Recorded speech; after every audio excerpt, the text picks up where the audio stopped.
Hello, everyone. I'm Raj Changadoo. This is Property Investing 2.0, and my guest today is Adam Huzzey.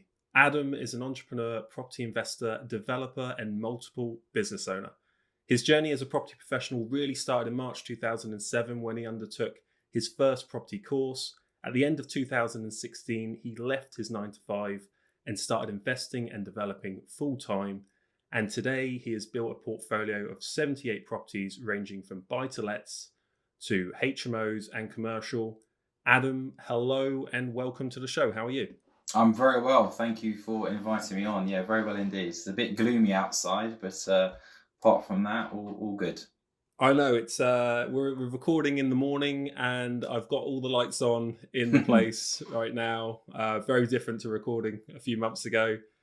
Yeah, it's always depressing this time of year. Extra depressing, I guess, with the lockdown situations that we've had as well, right? Yeah, and I love Christmas. I'm a massive fan of this time of year. Absolutely Yeah. love it. Yeah, it's my favourite period of the year, 100%. Um, I don't mind the cold weather. It's just when it's tipping down outside, it begins to grate on me a little bit. But yeah, at least the festive period is around the corner, and lockdown, to a certain extent, has been lifted for most people to us, back to some kind of normality, which I think is important. So. Yeah, absolutely. I don't know about you, but I this year I started Christmas extra early. I was like, do you know what? Anything goes this year, right? So I think it got to middle of November and we just started putting up Christmas decorations and Yeah, things. yeah, why not? Why not? I mean, I have two young daughters, and the second they get a hint of anything Christmas related, it's when is the Christmas decorations coming down? When are you taking them down from the attic? And yeah, so they're all over it as soon as they possibly get the first hint of Christmas. They are on it 24/7 after that. Yeah. Well, why not? Why not? Absolutely. I've been really looking forward to this one with you, Adam. I heard you speak. I did a keynote. You did a keynote about a year ago that I heard you speak at a property event. And your talk really resonated with me, not just from a property investing and development standpoint, but also from a mindset and entrepreneurial approach as well. And that's some of the things that we really want to dive into a little bit more today.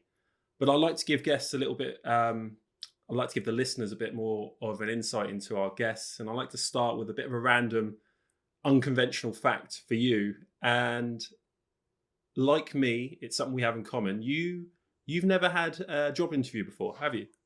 No, I've never had a job interview. I've never sat in front of a potential employer. Never had that privilege. My business partner, convinced me, shall I say, to drop out of university second year into a biochemistry degree. And we started our first business together, and we still are business partners now. And yeah, and we've just built and built and built, from day one. And I haven't had, I don't know if it's a luxury or curse of working under someone else yet. So I'll leave that one as a question mark. But no, I've never had a job interview yet.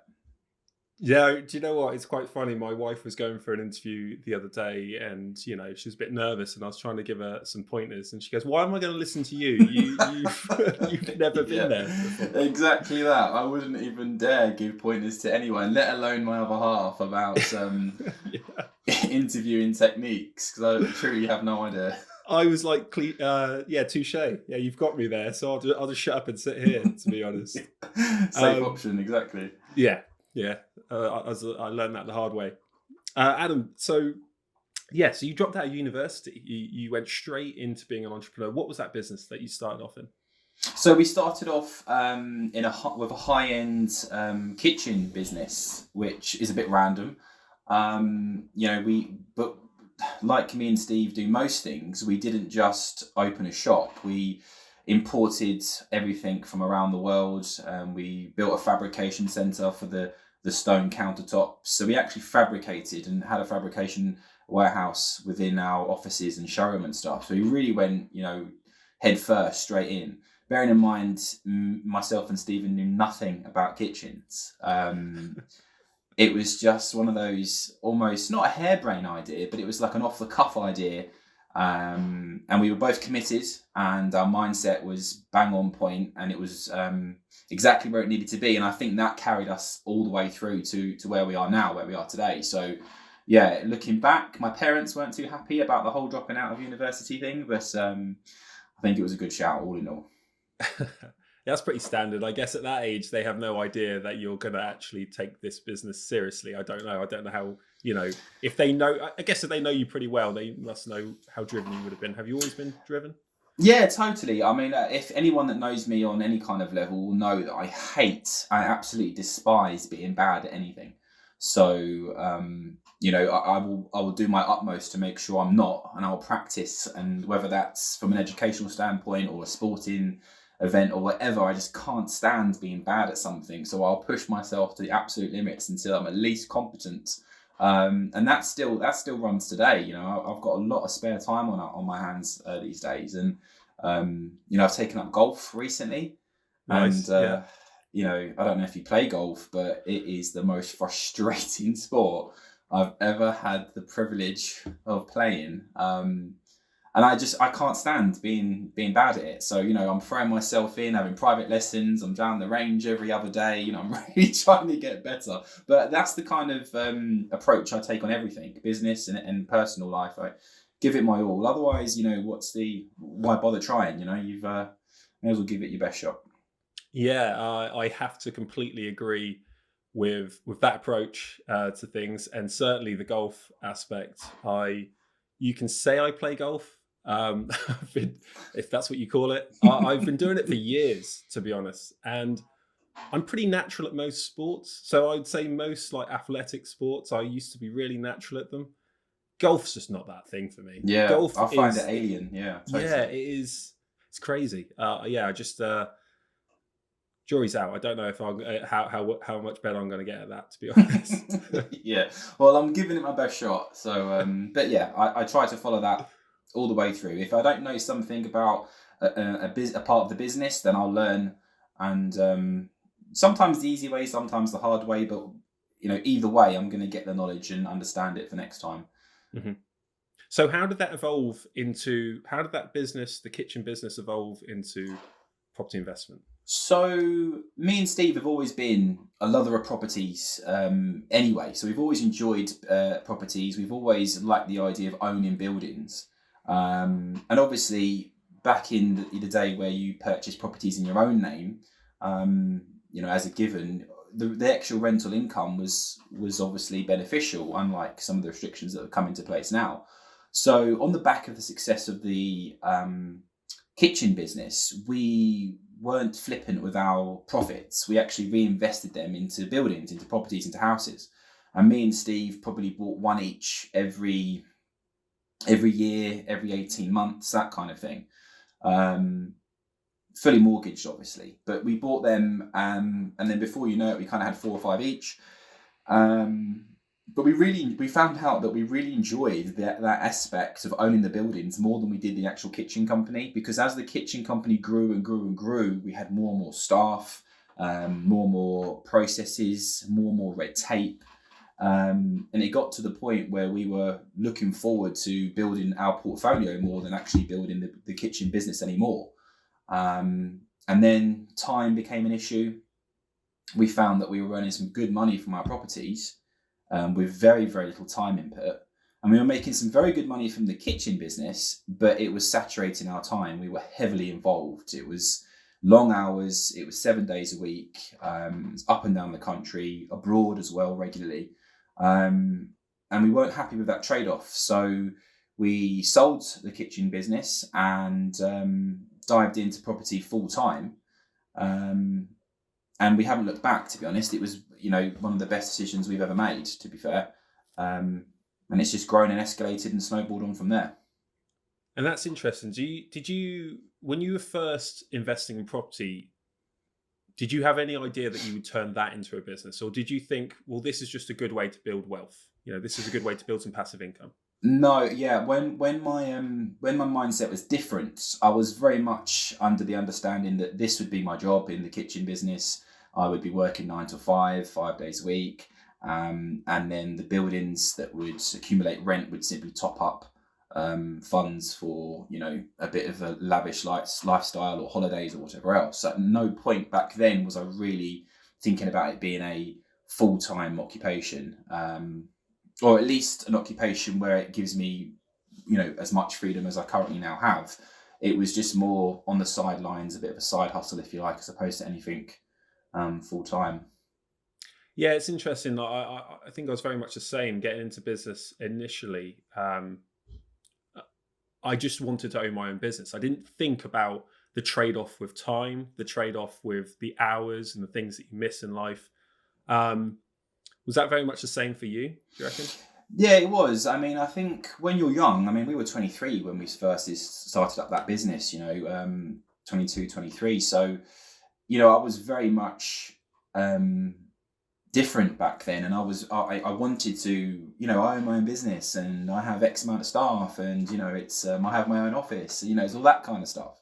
And yes, like I said, we got paid very well, but we didn't, not to begin with, but certainly later on down the line, but we didn't have the opportunity at the time to really enjoy that as much as we probably would have liked. So yeah, it was a slow transition. It was a slow process. I mean, we had that kitchen business for a good 8 to 10 years. It was built up to a serious level. And then, I don't know if it was the, me just hitting 30s or what, but it just, my time became more valuable. And it was quite interesting because myself and Stephen's mindset almost shifted, together, if you like. It wasn't like I had an epiphany and then convinced him this is what we should do. We kind of arrived there together, which was really, really nice. And then it just snowballed on from there. And once we decided that we weren't prepared to trade our time anymore, we then had a crossover period of about, I'd say, 12 months while we were selling the business but still involved in it, to actually building our property business. So there was a crossover there. And then as soon as we went into full time at that point with our property business, I mean, it just took off. I mean, even me and Stephen set ourselves high expectations. If we want to own 20 properties in a year, we'll aim for 30, 35, and that way, if we hit 20, you're still done really well, kind of thing. That's the kind of theory we have. But even we couldn't have envisaged exactly what happened. As soon as we hit it full time, I mean, the deals just came out of nowhere. The buildings were purchased at a rapid rate. And I do believe in luck. We have been fairly fortunate, but on the same token, we've put a lot of work in, I would say, without actually realising it, the first 10 years that we had the kitchen business, which fundamentally helped us with the property business. So yeah, it's worked out well, definitely. Yeah, well, we'll get onto that actually, about those fundamentals and those transitions a bit later. But for now, I just want to quickly touch on one of the projects that you've done, one of your early projects. Can you share with us the types of things that you were doing? Yeah, so I mean, we started off with buy-to-lets, vanilla buy-to-lets, 2-3 bedroom terraced houses. We did that because when we were purchasing properties in our own name, they were just buy-to-lets. They were just single houses. So we took that theory, changed the area, obviously, because the houses we were buying when we had the kitchen business was down in Berkshire, but we changed the location. We moved up to the West Midlands in terms of our investment area, and we just carried on with buy-to-lets. But in true Stephen and Adam fashion, our first purchase was actually a 3-story, 15-bed HMO, which oh wow, yeah, and bearing in mind we knew nothing about HMOs. And it had a commercial shop at the bottom as well. And we still have that property today. So, it was just too much of the numbers. We're very numbers people, and the numbers stacked up. It was as simple as that, and they stacked up amazingly. So that was our first property and our first baptism by fire, if you like, because the whole thing needed renovation. The whole thing needed gutting. And we were very fortunate with the building team that we used on that project. But obviously we had to learn quickly about legislation, about the aspects that come along with a HMO, the fire risk assessments, the emergency lighting, everything else. I mean, we had to learn very, very quickly with that. So while I would say it wasn't a bad project, it had the potential to be an absolute nightmare. I mean, it really had the potential to make us not want to go back into property at all. because of the age of the building and stuff. But looking back, we're very, very pleased that we did that, because I feel that a lot of people would have just, even if the numbers had stacked up, they may have shied away a little bit and just gone, do you know what, I'll stick to buy-to-lets. I know buy-to-lets. I want to start off slow. But we didn't. We jumped in something massive, and it paid off. And I think sometimes a little bit of Dutch courage is needed. You know, it's not always a case of, you know, diving in head first, not really know what you're doing, and coming out short the other end. I mean, we made some extremely good profit off that property, and we still do. So that was our first major experience with property investment in the West Midlands. And then in true form, then we did go back to buy-to-lets, and we did buy buy-to-lets quite rapidly. And we had some that were bad experiences. One in particular where, I would say if I have one downfall, it's impatience. I'm quite an impatient person. And there's one property in particular where we exchanged, and we were just pushing to get this done. And there was a problem after problem with the building, and I was just pushing to get it completed. And eventually it came to fruition that it would cost more to repair this building than it would to buy it in the first place. And we lost our exchange deposit. So that was a strong lesson. Didn't get that money back, obviously, and I've learned from that. But sometimes you have to go through that. Property as a whole is it is a patient game, isn't it? It's a slow burner. It is. It really is. And a lot of it is outside of your control. I mean, you have solicitors who talk to other solicitors of a lender that you don't know anything about, that's come from a broker. So all these people have to speak to each other. And you're kind of in the background waiting to hear what answers they want. And you can't really do anything to enforce any of these people working faster or working more efficient. So, and that took me some time to come to terms with, because like I said, when I was working in, my own boss in the kitchen industry, if I wanted something done and it wasn't being done fast enough, I could step up and do it quickly and get the end result. But here in this industry, it's different. You have to wait. There are other people you need to rely on. And bide your time and be patient. Yeah, there's a lot more variables, isn't there? You're working with a lot more other companies, like you said, the solicitors, the architects, the structural engineers. They all have their own businesses. They don't work. You're their client, but they don't necessarily work under the same umbrella as you. Yeah. I was the same as you. I'd be very much like, if I wanted something done, I'd just pick up the phone or go sort it out, or delegate it to someone to go sort out. But in certain scenarios, definitely with the solicitors aspect, that's just not the case. And even, we have a fantastic team. Like, I can't knock the team that we use on a regular basis, both for residential and commercial stuff. But, even they are governed by what they're waiting on. And all you can really do is, me and Steve have a tactic now where we kind of hover between parties and just check in with different people at different times, just making sure they don't need anything else from us. And it kind of politely gives them a nudge in the right area to say, look, come on, we need to be on this a little bit faster than we have been. But then obviously now in this, with COVID and stuff, everything's slow, which you have no control over, like having valuations done and searches being done. I mean, everything seems to be a touch longer at the moment. So yeah, patience. I'm learning how to be more patient. Yeah. I think one of my go-to lines always is, I'm just following up. But that's it. I think that's how all my emails start. It's just default. It's just, I'm just following up. Loosely translated, what are you doing? Can you do it quicker, please? Well,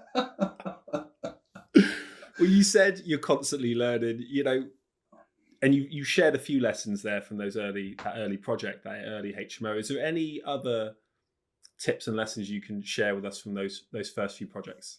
Yeah, I would say, it sounds quite obvious, but a lot of people that I speak to don't actually do a lot of research. I know that sounds crazy, but they don't actually do. I mean research in terms of going out and actually looking what you're investing in.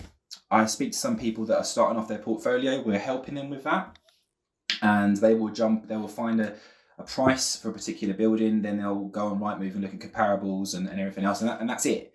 And I feel like you're just looking for the good stuff and not trying to find some of the bad stuff that may actually ultimately turn you away from that particular project. So a lot of research needs to be done. I think people these days look at how can I put it? Like, they look at yields in certain areas and then that's it. They don't actually visit the area, get to know the area, get to know the agents, get to know the planners and architects that reside in that area, get to know the planning officers. And not enough research is done at the early stages of picking an area or picking what type of properties they want to buy. And then before you know it, I've had this many times of people that come up to me and or called me and said, look, I've got 3 or 4 properties in this area, I've bought them, but I've got X amount of problems with them now. Tenants aren't paying, I can't get a new tenant in.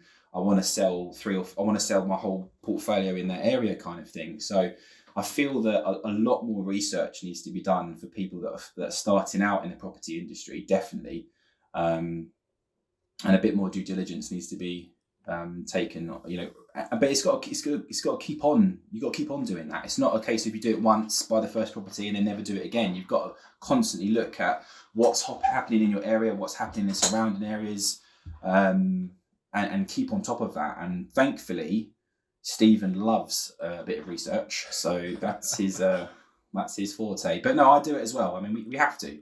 On every single property, there is a hell of a lot of research that goes in, whether it's a 80 grand house or a 1.5 million block. A lot of research has to go in from every single angle. And I think people are sometimes misled into thinking they can earn big money very quickly. And therefore they sort of rush into purchasing, which I know is a bit of a contradiction when I'm saying being patient. But in hindsight now, I think there's a bit of a rush with it. And I think maybe a bit more research and a bit more of a level-headed approach needs to be taken before you part with your well-earned money. It goes back to what you were saying before about the HMO. People look at it stacking from the figures point of view, and they're looking at how good it looks on paper, and then there's the other things that you're not going to see on paper. You have to go down there, see the property, see the things the area, what's changing in the area, and I think that's it, isn't it? Like you said before, that just because you've done it once and you know that area as it is in that moment, 5 years down the line, it could change. That area could be slightly different. Yeah, totally. And it goes from house to house. I mean, there's a particular road where we own about 7 houses on, and 6 of them and they're identical, but they're identical houses, and 6 of them are fantastic. They are, rent's paid on time, the place is looked after, there's never any natural issues with the properties. And then there's one and it's in the middle of the other ones. It's problem after problem after problem. If the roof or the fences or some underlying issue with the foundations or whatever it is, there's always an issue with it. We bought the first 5. This was the last one we bought on that road, or the first 6. This was the last one we bought on that road. And we probably did do less research than we did on the previous ones, because we had so many others already on that road and thought, look, this one will be like the rest of them, and it's not. It's a problem property. Like you said, is there anything that you could have done to, in hindsight, would you have been able to discover half those things? Yeah, I think I would have done. I think we would have visited the property a couple more times, because we only visited it once, which is something which is quite rare for us now. And I think I would have paid more attention to the neighbours either side, and I certainly would have paid a tradesman to go up and check the roof out, 100%, and call in the loft and stuff. And we didn't do that with this one. It was the only one we didn't do it. We just sort of had a quick look, thought to ourselves, yeah, well, the others are okay, this one's bound to be. So I wish we had done a bit more research, physical research, actually, while we had the opportunity to be inside the property. And I think that's another point where often I ask people that are trying to help their portfolio building is to take a video of the property they're viewing. And honestly, some of the videos I get are 2 minutes long. And I'm just thinking to myself, how have you seen an entire house? Even if it's only a 2-bed house, how have you seen everything in 2 minutes? Like, it's a movie trailer, right? The trailer always looks better. Always looks better. Exactly. Like, we want to know everything. We want to know what the situation is with the boiler and electrical points and stuff. We want to know everything. You can't whiz around the house in two minutes, stay there for 10 and then part with 100, 200, 300,000 on that basis. So yeah, it's strange. Do you, going back to the figures, run multiple spreadsheets for the same property? I think that's another one that people don't seem to do sometimes. They skew the figures in their favor, right? Oh yeah, yeah, yeah. That's a Yeah. big thing where it's all, best case scenario, and it's look, we do everything on absolute worst case scenario. Me and Steve are very, very critical on the figures because you're less likely to be disappointed. And then if it's gone the way that you kind of hope in the back of your mind, obviously it's a bonus for everyone. But having said that, you have to be a bit careful because if you're not so generous with the figures to a point where you just never find a good deal, because you screwed everything down so low that you're looking for that perfect deal that doesn't actually exist. And so there is a seesaw balancing act there where, do you go with your heart or your head? Do you take the plunge? Is there an element of risk? And all you can do is fortify that by research, by giving yourself a chance that if there is an issue, you can jump on it straight away, and you've done everything you can to uncover issues that are underneath somewhere. So it is difficult. I mean, there's never a right answer, or there's never a guaranteed answer with property. Everything is a certain leap of faith. I just feel like the real elements that are in our control, and I think we should be doing a little bit more as property developers to make sure we don't fall on our faces, and ultimately it helps us out. So Yeah, there's an element of art, isn't there, to it at the end of the day? There's intuition that comes with it. I think that's a great bit of advice in terms of you can't always go on the worst case scenario or just focus on that. You'll never find anything. yeah, Um, yeah, I totally. think mitigate as much as you can what you said, doing the research, run multiple scenarios. But then I think ultimately, uh, this is how I do it. Ultimately, you got to trust your gut a little bit, and whether you think that it's still the right property. I don't know if that's how you feel after you've done all your research, run all the numbers. How do you ultimately decide? Um, some of it is experience. I would say a lot of it is actually the relationships that have been built with the agents, because a lot. I mean, most of our properties still come from agents. Still come from commercial and residential agents, and the position and the relationships we have with them now. I don't expect to be given duff information. To be quite honest with you, I expect the truth, even if I'm not going to like it. Um, and then it's really a case of having the right team of solicitors in place who are super thorough to make sure they're covering your behind as much as they possibly can. Our solicitors, for example, especially on the commercial aspects, I mean, these guys, they cover absolutely everything. And sometimes it is frustrating. It's like, oh gosh, not another set of questions that I need to find out the answers to. Or, can we not just exchange? But ultimately, these guys are doing it for our benefits. So I think it's a combination of that. And then, like I said to you before, that there is an element of faith that needs to be put into it as well. I mean, a lot depends on the value of the property. I mean, I won't lie to you, me and Stephen are less likely to dive into 20 hours of research on a £100,000 buy to let. But if you're buying a 1.5, 1.75 million pound block or something, obviously a hell of a lot more research has gone into it. So, and it depends on how often you buy, what kind of position you're in. We're in a fortunate position where, buying a buy to let 80 to 100 grand isn't necessarily a big deal, if you like, and that's not meant to sound condescending, but it's not something we tend to really be that bothered about. I mean, we completed on one on Friday last week and one the Friday before, and me and Steve turned to each other yesterday and said, look, we didn't even congratulate each other on buying these houses, whereas back in the day, our first buy to let, so we were jumping up and down. Like it's all changed. So yeah, it depends.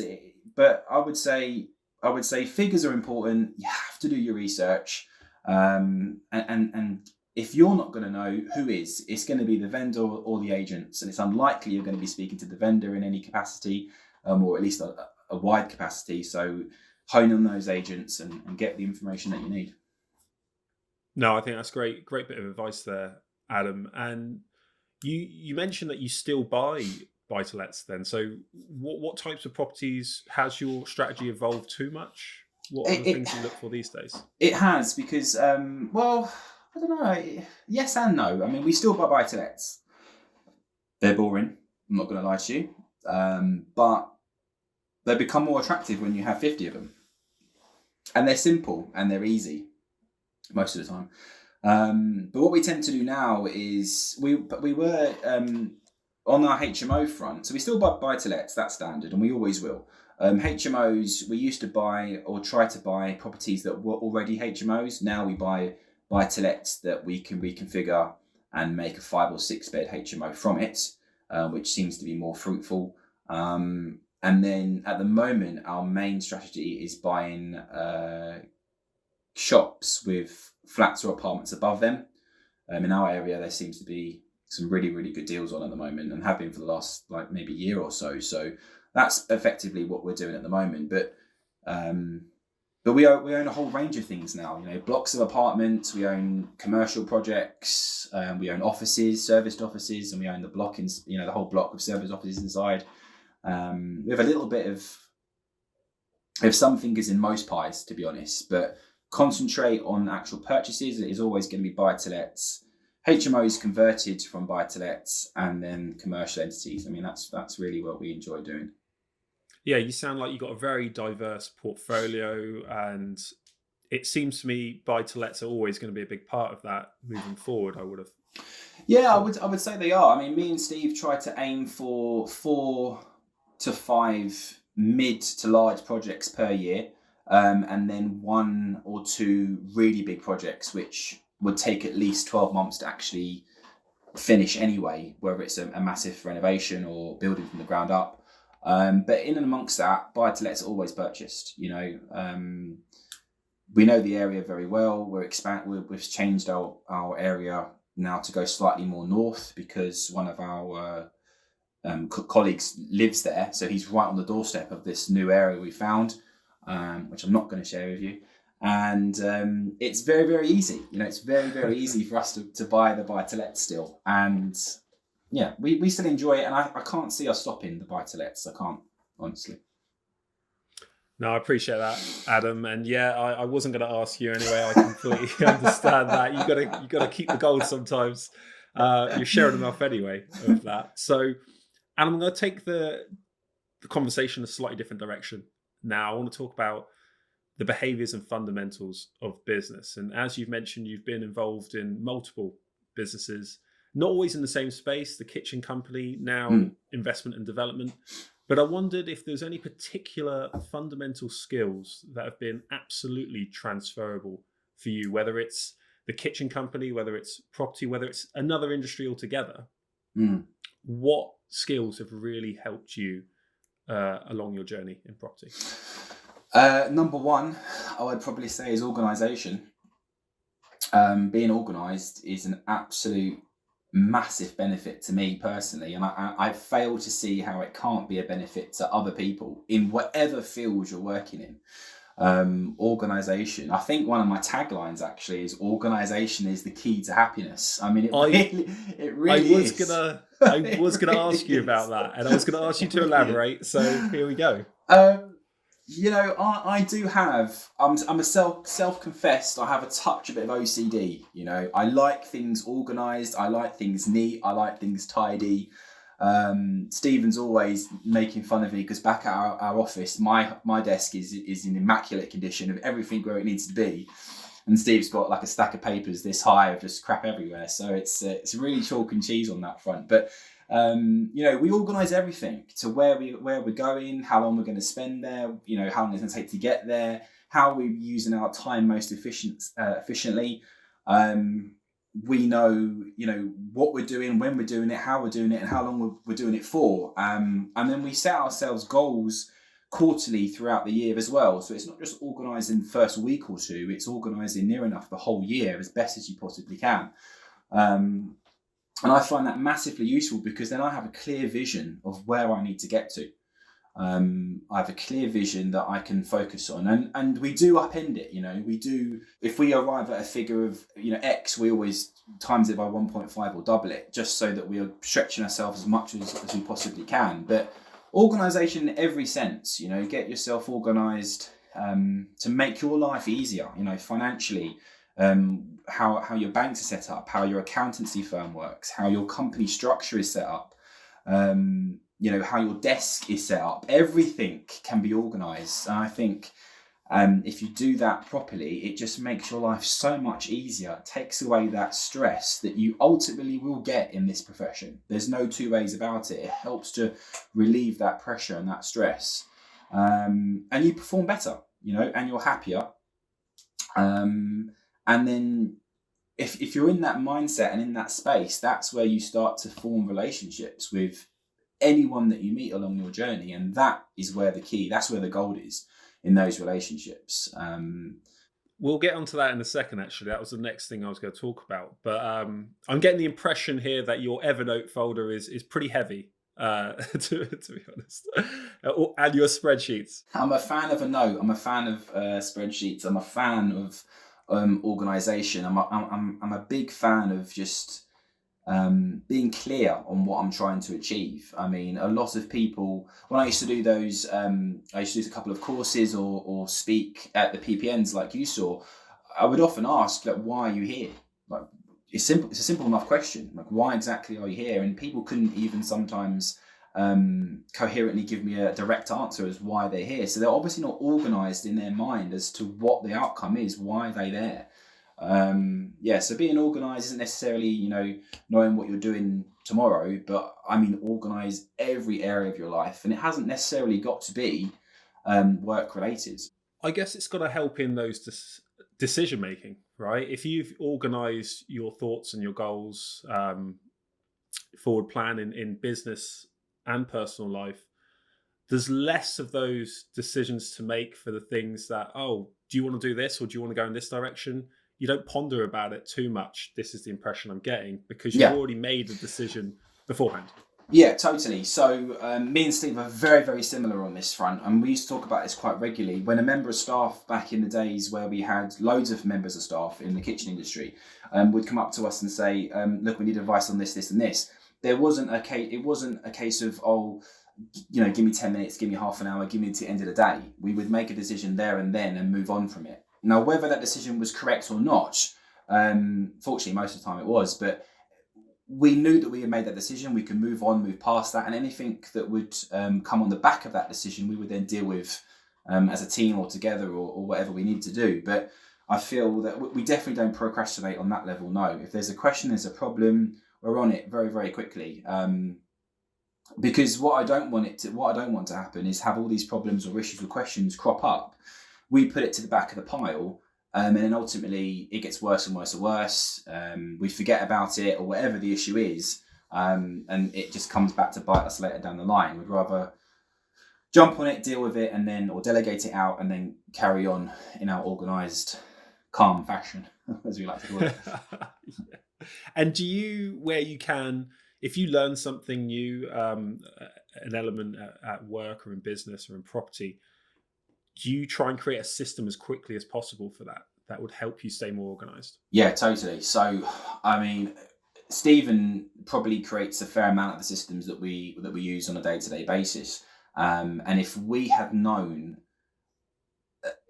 set up our kitchen business with the processes and the outlook that we now set up the Domo group, who knows what would have happened to that kitchen business. I mean, it was just, we kind of did things like, I always refer to it as like a Lego set. We kind of built it as we kind of went along.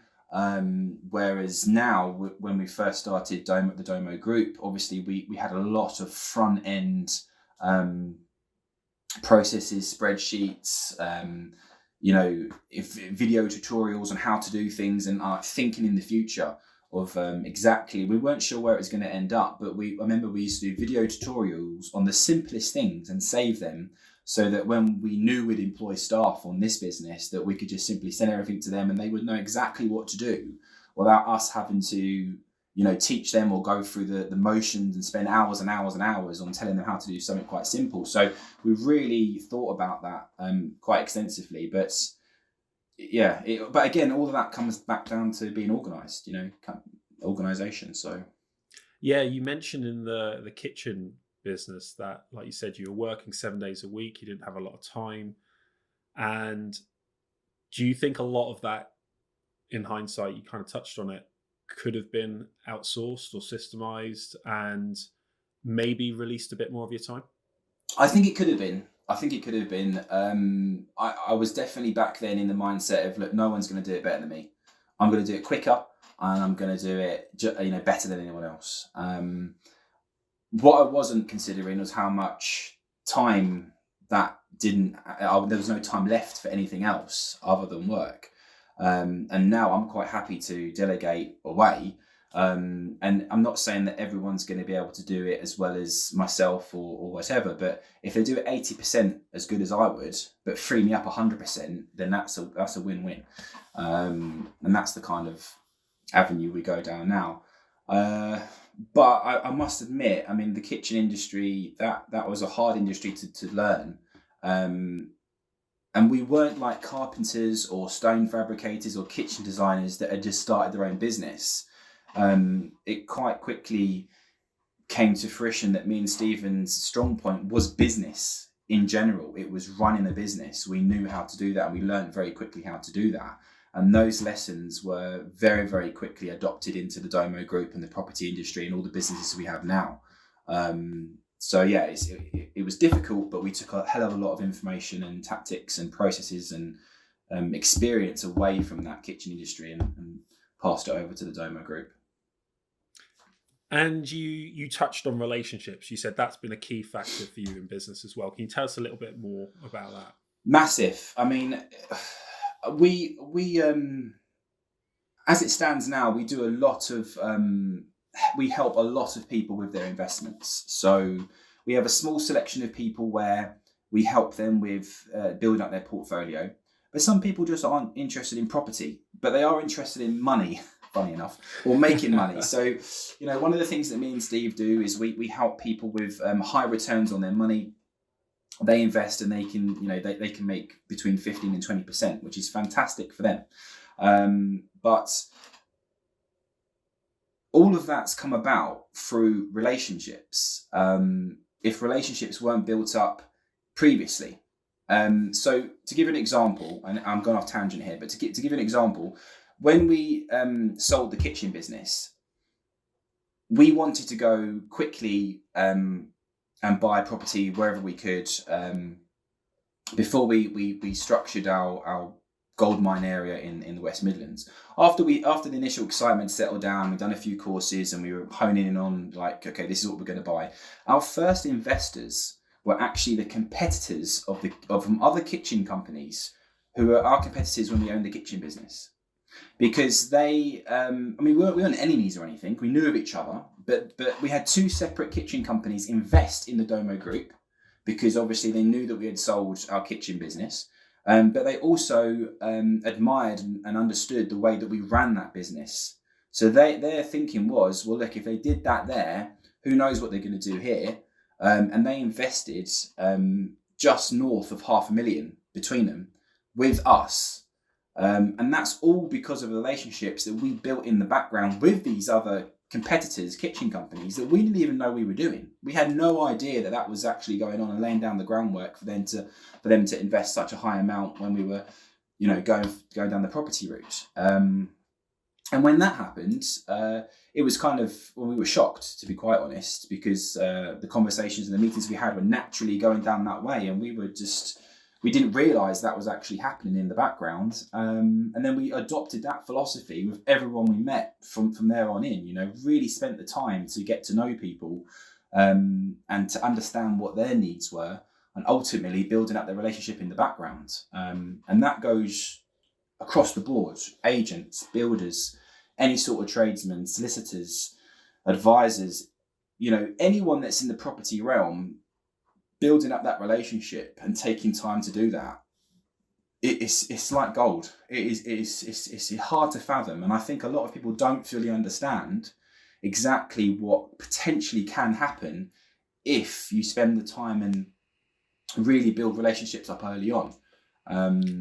Yeah, I feel relationships are a bit like because it's not linear, right? It's not like marketing. It's like marketing, actually. It's exactly like that. You put this money into it, and you can't tell exactly when that bit's going to pop out and you get the return from it. Yeah, And it's the same with relationships. You know, you could be building that relationship for years, or even in your case, doing it without you even knowing with your competitors. I mean, if that's not testament to the skills that you built up in your kitchen business that were transferable, what we were talking about earlier.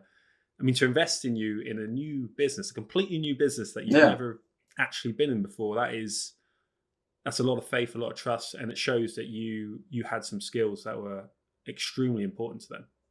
Yeah, yeah, and you know, when I used to do my speeches and my presentations, I used to say, look, I used to pick people out in the audience and say, look, what do you do for a living, and what do you do for a living, and you know, it was, you know, I'm a plumber, and you know, I'm a I don't know, work on a farm or whatever, but whatever they used to do, they're not necessarily in that business. They are in the business of people. You know, they are in the business of relationships and people. Every business, I would say, near enough, every business has to have people somewhere along the line, you know. And there is nothing quite like a face-to-face meeting on building up that rapport, starting to build those bridges, because and you're not doing it with the mindset of, oh, what am I going to get out of this? You're actually doing it from the other flip of the coin. You're doing it from the mindset of, okay, so how can I help you? What can I do for you? And then naturally, good things come from these relationships at X point. You know, and it sounds fluffy and it sounds, you know, yeah, but that's not going to work for me. That is exactly what's happened for me and Steve. I mean, some of the people that we didn't know 4 or 5 years ago that are now very, very good friends of us now have propelled, helped, worked with, transformed exactly from us going to X to X, you know. And I think that should never be underestimated, because it's easy to fall into the routine of, you know, I'll just sit at home and I'll do everything over the phone and I'll try and get a deal, or, you know, I don't really want to see anyone, or I can do that over Zoom, or I can do that on a WhatsApp message. That's fine, but you're not building relationships. You're not building anything.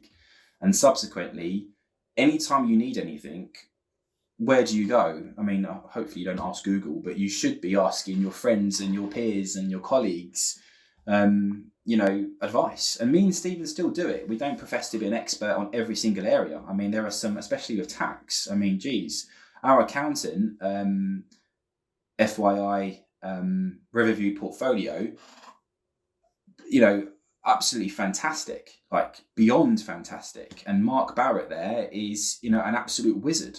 But we still call him and see him and meet up with him and talk face to face with him, because, you know, it's building that rapport, building that relationship. And now he's a, you know, a very good friend. And it's just, you need to have those fundamentals in place. You need to have that of everyone that you meet, and you need to have that. But actually, going back to my presentation, the last slide that I always showed was the fact of, you know, just be nice to people. It sounds crazy, just be nice, but, you know, and I'm not saying I'm nice all the time. God, it's hard to be nice all the time. But you wouldn't believe how far it goes. How far it goes is unbelievable. And I think it's massively underutilized these days.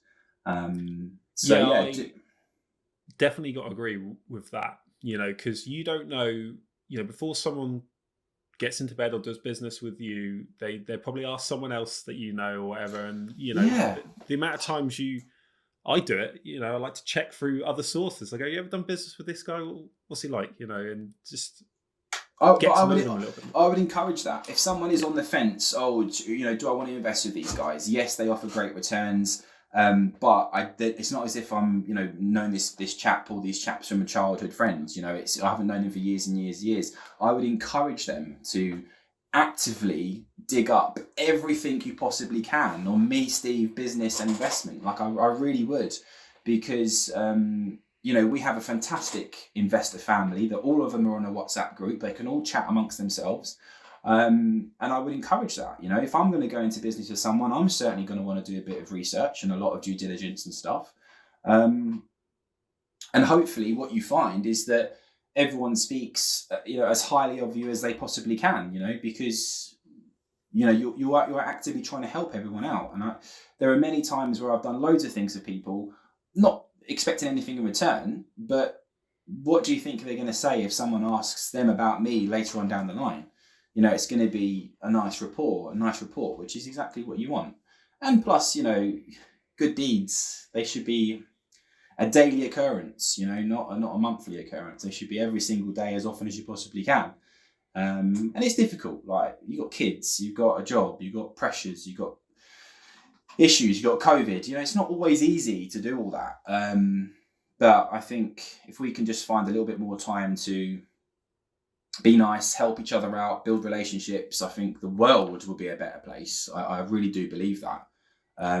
This year more than ever, right? You know, well, yeah, like if any other year needed it, Jesus, we needed it this year. You know what I mean? I mean, there's a couple of times where me and Stephen have gone into Costa Coffee, bought £50 worth of £10 gift vouchers, and then just handed them out to people in the queue.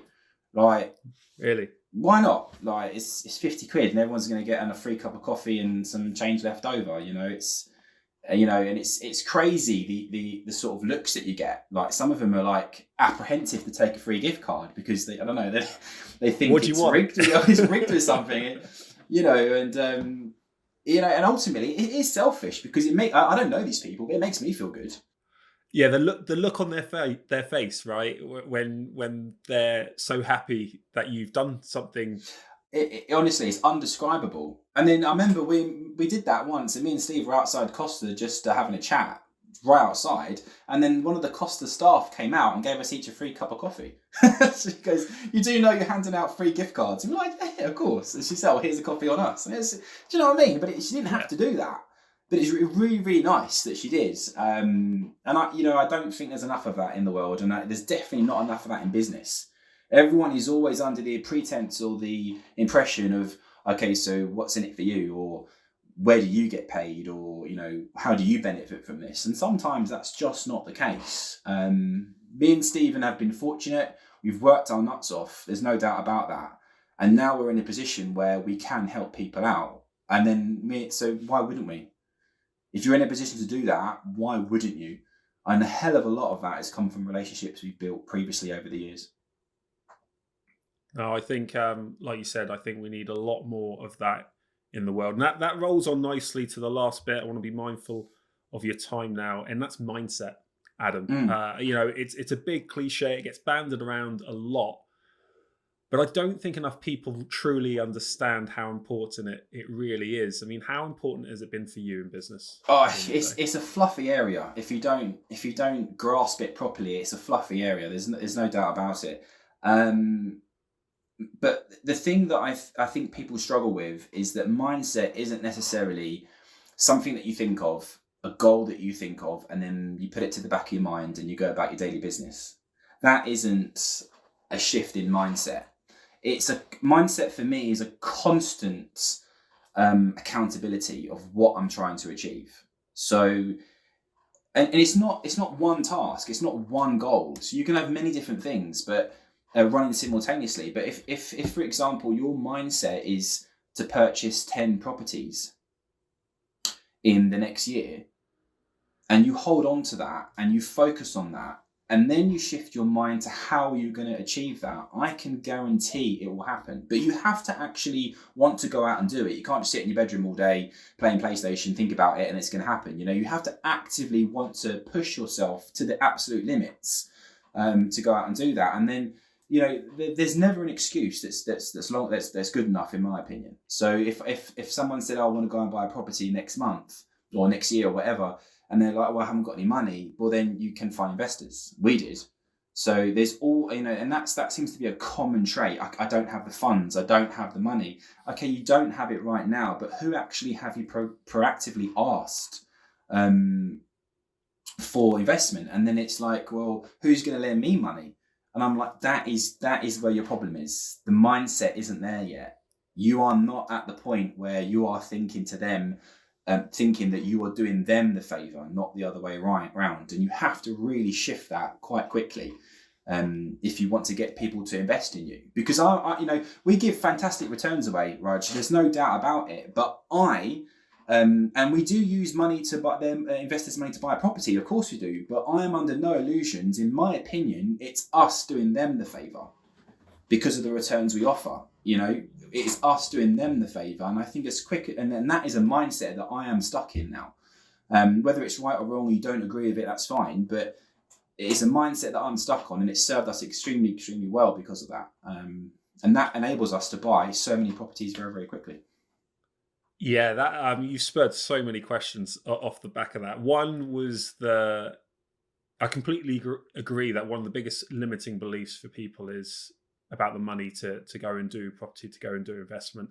And I think if you change the mindset and change that, again, it's a cliche word, your why, but if you really do have a strong enough reason why you're doing things, you will ask better questions of yourself.